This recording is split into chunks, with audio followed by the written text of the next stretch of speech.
نيمار يدعم لاعبي الهلال ضد الاتحاد اليوم.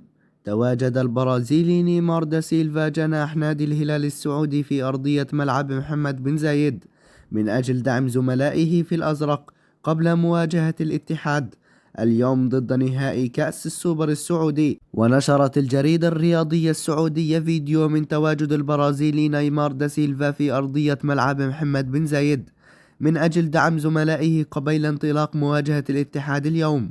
ويغيب البرازيلي نيمار دا سيلفا حتى نهاية الموسم الجاري بسبب إصاباته بقطع في الرباط الصليبي. ومن المتوقع أن يعود البرازيلي نيمار دا سيلفا للملاعب بداية شهر أغسطس المقبل حال سير برنامجه العلاجية بشكل جيد. وكان نيمار دا سيلفا انضم لصفوف نادي الهلال السعودي في الصيف الماضي قادما من باريس سان جيرمان مقابل 90 مليون يورو بعقد لمدة موسمين.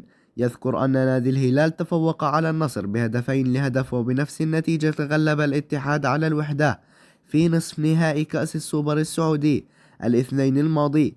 وكانت نتيجة مواجهة الاتحاد والهلال في الشوط الأول في نهائي كأس السوبر السعودي 2-1 لصالح الهلال. وقام مالكم بتسجيل الهدف الأول عن طريق جملة تكتيكية رائعة، وقامت سالم الدوسري بتسجيل الهدف الثاني من بعيد لينتصر الوحش الأزرق على الاتحاد في الشوط الأول في انتظار الشوط الثاني لمعرفة من سيتتوج في اللقب.